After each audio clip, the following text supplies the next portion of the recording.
Look at that. We are 2 for 2 I today. did Great it. job, Angie. Very good. Nice job. Looks like you're enjoying the outdoors today. Yeah, I am on campus actually. So, yeah, I walked over to part of campus. I don't know if you can what you can see behind me, Yeah. but we're right on the water, which is awesome. Tilt it down a little bit. Yeah, that's cool. What Yeah. is that? Is that a marina back there? I can't really tell. Yeah, so we are literally, our campus is surrounded three sides by water. Um, so yeah, there's over there our sailing. You can see where our sailors. We have a sailing team, Cool. so they're over there. But yeah, there's a little marina and hotels and You everything guys are like. coastal. The school is next to the ocean, right? Yeah, yeah, we're right. Yeah, literally, like Virginia Beach is like, 20 minutes away. I mean, you got to love that. Recruits got to love coming to that place. And even the parents, like for a series on the weekend, hang out by the beach. Yeah, yeah, it's a pretty awesome place. That's a good tool to have in your arsenal right there. Yeah, for sure. Okay, so let's set this up for everybody watching out there, Ange. So, this was your fourth season as head coach at Hampton University in Virginia on the coast in the Big South Conference. Yep. Prior to joining the Pirates, you were the head coach for 4 years at a JUCO, then an NAIA school, and then went D1 at Butler, and then Cleveland State for 7 and Eastern Illinois for 3. So, in Correct. that span, Angie put up 312 wins at the D1 level. You were the Horizon League Coach of the Year twice, took Cleveland State to an NCAA regional, and won conference 2 times.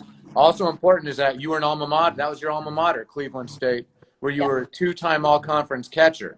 Um, Interesting fact, another catcher, another one who's a head coach. Like, why are so many catchers head coaches? Oh, because the catchers are involved in so many aspects of the game. I feel like. You just got Um, to learn it. oh yeah, like there's so much that you do. I mean, I feel like I could be a pitcher. Being a catcher, makes me a better hitter. Yep. Um, you see and you get to every part of the field. Like you get to manage and kind of be in charge of every person on the field. That's right. And you kind of know a pitcher's tendency, a hitter's tendency, where a pitch is going, where your players should be shifting on the field. I mean, you're the commander. Yeah, there's so much involved. Yeah, so it's probably you're the smartest person on the field, really. Do you think that's been a pretty contributing factor to why you've become such a good head coach? Um, Probably, yeah. I mean, I started when I was little, started catching, and I played middle infield. I played the corner position, so I've played everything. But catching definitely just involves a whole nother aspect. So yeah, I mean, and it for as a coach, like it helps me because I can coach pretty much everything on the field. I'm able to see it all, know it all, do it all. So yeah, it helps tremendously. What's the most fun position for you to coach? Fun Do you position have a to fa- do you have a coach. favorite? Like, do you have the favorite one? Like, you like working with the catchers for the most part, or everything? Probably infielders, to be honest. I love kind of freestyling and hot dogging it, So I mean, I just love how an infielder moves. I love, just how they transfer the ball and get rid of the ball. Like I love that. Love that part I of the was gonna game. talk. I was gonna talk about it later, but okay. So let's. I'll ask this now. So, like, how important is it for like girls that you're looking at to come be future Lady Pirates? Like, you like athletes, is what it sounds like. You want girls who play different sports, or is it just a specific softball player? Yeah, no, definitely athletes. I mean, you can tell right away when you're looking at video or when you go in person when you watch. You can tell right away a person who has it and a person who doesn't. It's just the movements, and you can tell that they have played other sports. You can see a basketball player in a softball player. You can see a soccer player in a softball player. All those things for Sure. sure, and that adds on the field, no doubt. Awesome. Okay, so let's switch topics real quick and let's talk about like this season, right? So you guys were having a monster year. You were 15-4, best season in a long time at Hampton. Season's over, right? So like, how do you take that as the best record in over a decade to start the season and roll that into 2021? Well, I guess the positive for me is the fact that we had 19 freshmen and sophomores, and not one junior, one Wow. senior. So I just feel like we're just going to start over and be even better, because we still have so much to learn being so young. So it was a great start, and I would have loved to see how we finished, because I felt like we were only going to get better, and stronger and just more mature. But um, I mean, hey, we're just gonna, now I've got 3 more years of this, so Yeah. it's good looking forward. And I just love my team. What a great group of kids! That more than anything, I throw the record aside. Like, I loved coming to work every single day and seeing their faces and working with them. It was a great group of kids. Yeah, I mean, so it sounds like one, you got a young team. Two, you've got unfinished business. And three, they got a lot of experience under their belts. And my God, you're coming back with 19, 20 freshmen and sophomores. Like, okay, so here's another question. Do they, because of this weird year, do they all Yeah. retain an extra year of eligibility or no? Yes, they all can. Does that mean they're going to get one with Hampton? Not necessarily. So it's all like, there's so many factors involved. Obviously, what they're producing, how they're performing, where they fall academically. Do they need the extra year to graduate? Do they want to start their master's? And do we have what they need? Do they want a double major? I mean, there's just so many factors involved. And we're so young that we have time to figure that out.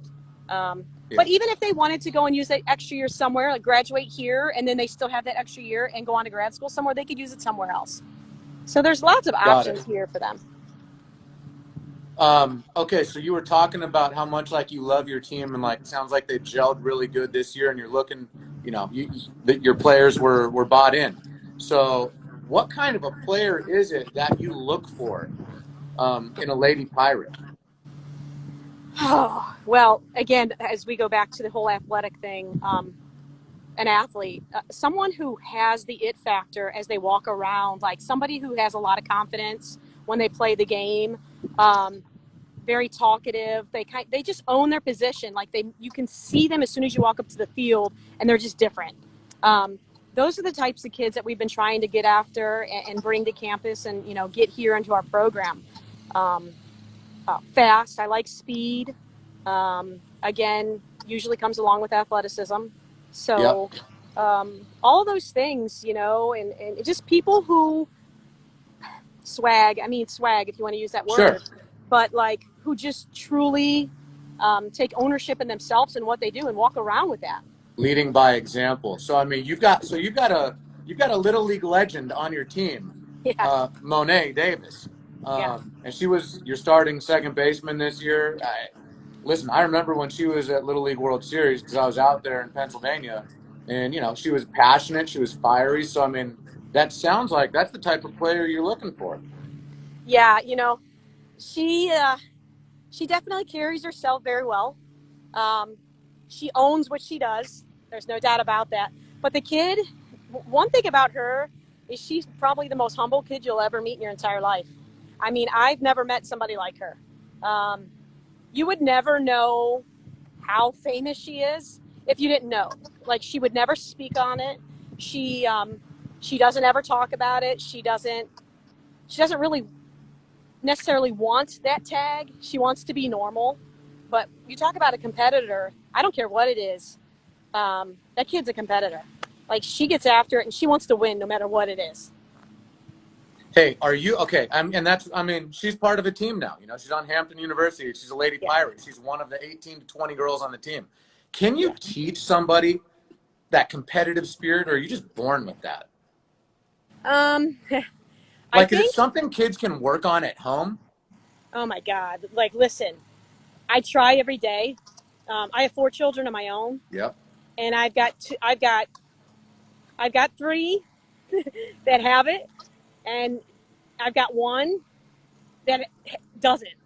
But Yeah. she's probably the most gifted of all of them, and she has no idea. Like, she has no idea. Like, man, and when I go to watch her play, whether it's basketball, soccer, whatever, I go and watch her play, she's the smoothest one out there, but she's the most timid, least aggressive of all my kids, and I want to just kill her.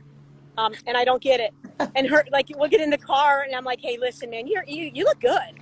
Like, you look really good out there, but, and it's, it's like, but, and she's just like, Mom, and I'm like, I know, man.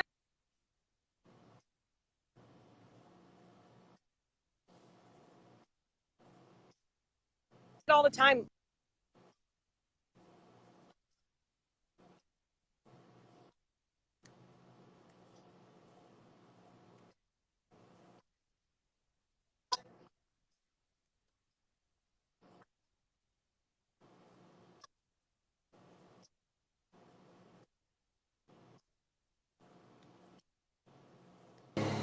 Um, but You might. I think some don't know. They just weren't.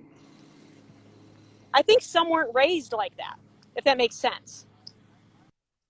It's possible. I got two kids, and one of mine is uber competitive, and the other one really doesn't have that will to, you know, compete and like take someone down. And I try and teach them that, but it is, yeah, I don't know. Maybe some have it and some don't.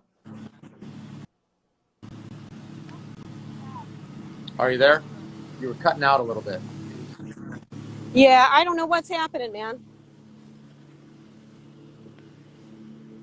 It's all right. I can hear you now. Okay, listen. So we've got a Okay. couple minutes left. I want you to get in. Talk about your facility. Talk about the school real quick, and like your field, your clubhouse, your locker rooms. Talk about all that. Oh, well, one thing we're very fortunate to have, we have a beautiful stadium. Um, it's just absolutely beautiful. We've got a huge digital scoreboard and video board. Um, so our facility is really, really super nice. Very proud of that. Um, our campus, like I said, surrounded three sides by water. I mean, it's just absolutely beautiful. Small campus. We got about 4,500 kids. Um, just, it just sits in a really, really, so we're on a peninsula, so very safe, secure area. Um, but, very historic. So it's a historical Black college university. So the history here uh, is all around me. And if you could see what I can see in front of me, I know you guys can't. Maybe I can flip the camera. Do I know how to do this? You might push that button. There Oh, you go. cool. Okay. So you could see all of this around me. All of these benches here, these were just put in. But you've got Barack Obama. This is Mary Jackson. I mean, we've got all of these benches here with these statues, if you can see them all. Here's Barack Obama. Pretty cool. There he is. He's chilling. Yeah. But just beautiful, beautiful campus. Lots of history. Um, it's a pretty cool place. So Sounds like a place worth a visit for a lot of people. it is. We have the Emancipation Oak right on campus, which is right behind the softball field, where the slaves used to come and read and have school underneath the Emancipation Oak. And it's blocked off. I mean, you should see it. It's just beautiful. So much history, so much to do here. Um, so yeah, we're just really proud of our campus and the history behind it. Awesome. Well, we appreciate the tour. That was really cool. It sounds like a place everyone should get on the website and take a look at the location for sure. Yeah, yeah. All right, flip it back around because I want you to take us off of this thing, and I want you to give all the kids at home, um, give them a last tip or a little piece of advice to stay ready for when the season comes around. Your daughter's playing right now. She just flew back from Oklahoma, so it's starting to happen. Yeah, yeah. So, best piece of advice. Listen, I've got a 2020, I've got a 2022, and a 2023. All, trying to do what all of you kids are doing, and that's get recruited. And so, best piece of advice is to continue to work, put yourself out there. Social media right now is huge. Um, all we can do is check social media. We're on it all day long. Um, Coaches have nothing else to do right now except for sit there and check social media. So get yourself out there. Put your workouts out there. Um, put your team practice, team playing, anything that you can do to get out there, get it out there, get it out there, get it out there. But just keep working. We're going to get through this. And You know, it's tough times. It's scary times for everybody, but there'll be a school for you. There'll be a fit for you. You just got to find it. I'm telling you, everything is destined, and you just got to figure it out. It's going to be okay. Great words of advice from a coach who's been a lot of places and is doing good things at Hampton University. Hey, we love having you on Team Easton, Angie. Say hi to the husband for me. I Say hi will. to all the kids. Love you guys swinging the ghost bats, using our gloves. Oh my God, we love it. The girls, when they got their gloves, oh my God, they were in heaven. It was the coolest thing ever. I don't know if we tagged you guys in it because it was our girls went crazy over the gloves and the bats, man. I Thank you saw it. so It was much. awesome. Hey, we Yes. love having you on board. So stay safe and stay ready. And everybody check out the Hampton website. All right. Thank you so much, Brian. You got it. We'll see you soon.